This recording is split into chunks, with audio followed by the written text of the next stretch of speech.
Station पे बिसलेरी की जगह बिसलेरी की बोतल बिकते हुए तो हम सब ने देखी होगी, बट मुद्दा ये है, सवाल ये है कि वो बिसलेरी नाम से ही वो प्रोडक्ट क्यों नहीं बेच सकते? क्योंकि ये पावर है आईपीआर का पावर, यानी कि इंटेलेक्चुअल प्रॉपर्टी राइट का पावर। क्योंकि जो बिसलेरी नाम है वो आईपीआर राइट से प्रोटेक्टेड है, यानी कि बिसलेरी नाम बिसलेरी कंपनी के अलावा कोई और कंपनी यूज नहीं कर सकती, इसीलिए ये आईपीआर का पावर है। अब बात करते हैं आईपीआर क्या होता है, यानी कि इंटेलेक्चुअल प्रॉपर्टी राइट एग्जैक्टली होता क्या है।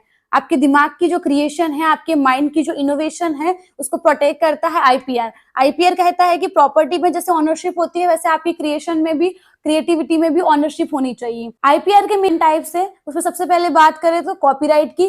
कॉपीराइट को प्रोटेक्ट करता है कॉपीराइट एक्ट 1957। कॉपीराइट जिस चीज को प्रोटेक्ट करता है वो है बुक्स, आर्ट और म्यूजिक जैसी चीजें।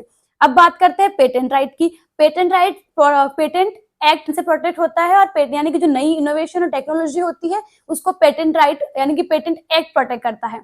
अब बात करते हैं जियोग्राफिकल इंडिकेट्स की, यानी कि जो रीजन का स्पेसिफिक चीजें होती है, जैसे दार्जिलिंग की टी, वैसी जो चीजें होती है उसको प्रोटेक्ट करता है जियोग्राफिकल इंडिकेट्स एक्ट, यानी कि जीआई एक्ट 1990। अब बात करते हैं ट्रेडमार्क की, यानी कि ट्रेडमार्क एक्ट 1999 उसको प्रोटेक्ट करता है। और ट्रेडमार्क में कौन सी चीजें प्रोटेक्ट होती है, जैसे कि स्लोगन, लोगो और ब्रांड का नाम वगैरह जैसी चीजें ट्रेडमार्क एक्ट में प्रोटेक्ट की जाती है। अब बात करते हैं डिजाइन की, यानी कि जो प्रोडक्ट का शेप, प्रोडक्ट का टाइप, वो सारी चीजें प्रोटेक्ट होती है डिजाइन एक्ट 2000। आईपीआर एक्ट है आपकी इनोवेशन को प्रोटेक्ट करने के लिए। कमेंट में जरूर बताएं कि आपको कौन सा आईपीआर का टाइप पसंद आया, और ऐसे लीगल ज्ञान के लिए फॉलो करें पायल देसाई।